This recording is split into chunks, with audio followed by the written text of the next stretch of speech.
Whether we're talking about a movie, a TV show, a novel, a comic book, a video game, or any other form of entertainment, at its core, every story has the exact same basic plot. The only difference between stories is how they choose to execute it, and I like to call this the face versus heel dynamic. Although the term heel does come from professional wrestling, the concept goes way further than that. What I'm about to tell you applies to storytelling in general, not just wrestling. It's the engine that drives the plot. The storyline is simply the face and the heel working out their differences, trying to achieve their goals. Working around obstacles, helping each other out, getting in each other's way, competing with one another. If the audience isn't evenly divided between the two sides, if one team becomes too dominant, then the story becomes boring, predictable, and repetitive. It makes us believe the face could defeat the heel, but also that the heel could overcome the face. We remember them long after we've consumed them because they tapped into something inside of us.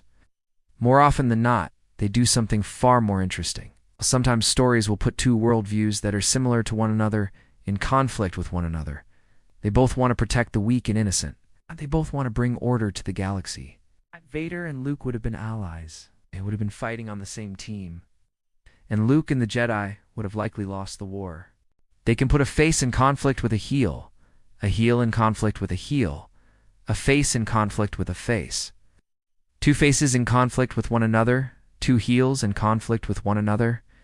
It allows us to build empathy, to learn and grow as human beings, to become better storytellers ourselves. Really, the possibilities are endless. If it has, please hit that thumbs up button. Leave a comment down below telling me about the story that's been most influential to you. Thank you so much for watching. Take care. And the beauty of storytelling is that it allows us to step outside of ourselves, to look at the world from someone else's point of view, to experience life through someone else's eyes. Because although the Jedi were a peacekeeping organization, they were weak, fragmented, disunited, unwilling to strike first.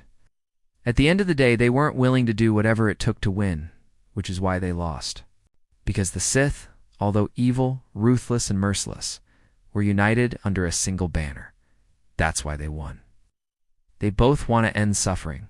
They both want to end war. They both want to bring peace. It's just that the Sith are willing to go a little further. They're willing to be a little more extreme than the Jedi. The Sith are willing to take more drastic measures than the Jedi. The Sith are willing to bend the rules. The Jedi are unwilling too. It's the conflict. Think of Star Wars, the original trilogy. Luke Skywalker represents the old way of doing things, the way of the Jedi. He's a peacekeeper. He wants to help people, wants to bring balance to the universe.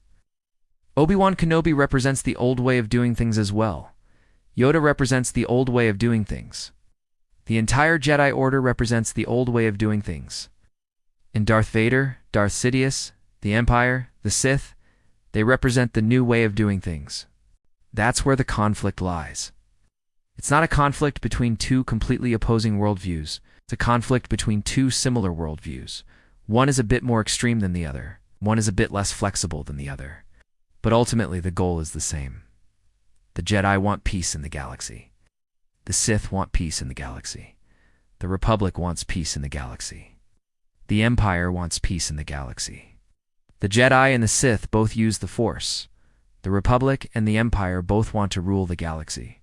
They put two faces in conflict with one another, two heels, or a face and a heel. Now let me explain.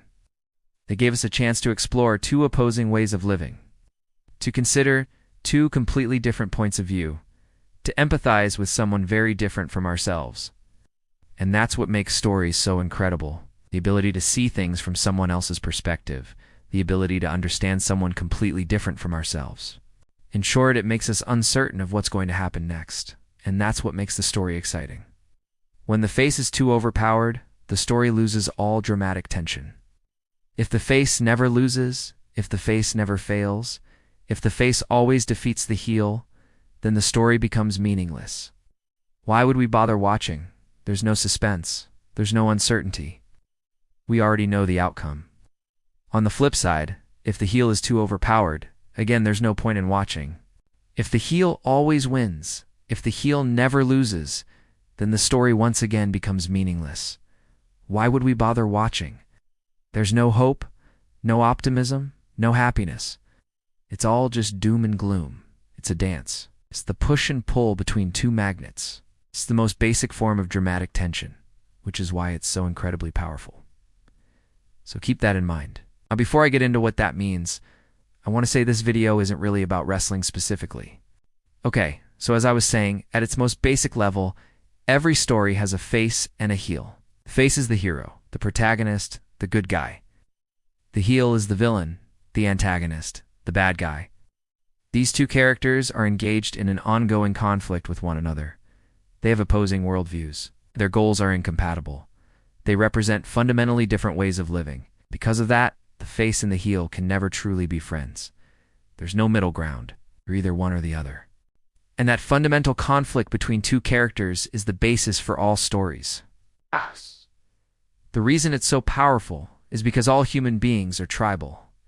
We all live our lives searching for belonging, looking for a group of people to call our own, looking for people to identify with.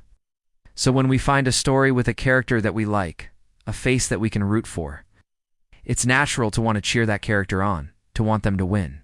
At the same time, it's also natural to despise their enemy, the person that they're in conflict with, the heel. And by rooting for the face, we're automatically against the heel. That's the power of this dynamic. A story that puts two groups of people in opposition to one another will naturally put its audience into two groups, either team face or team heel. Sometimes there might be a third option, but those are rare. For the most part, these are the two camps that fans naturally fall into. As a storyteller, the job is simply to make sure that both teams are evenly matched, that neither side gets too big or too powerful, or else the story falls apart. So a great story keeps the face and the heel on par with one another. It makes it appear as though either side could prevail at any moment. Stories with a strong face and a strong heel can easily become iconic. But stories don't just put the face and the heel in direct conflict with one another. Earlier I said, the face and the heel represent two completely different ways of living, two opposing worldviews. Now the Jedi and the Sith may be polar opposites, but their goals aren't actually that different. If Luke hadn't been tempted by the dark side of the Force, if Luke hadn't considered becoming a Sith, then he and Vader wouldn't have had anything to fight about. Stories can mix and match the face and the heel however they want. And that's why storytelling is so important, so powerful. Thank you so much for watching. I hope this video has been helpful to you.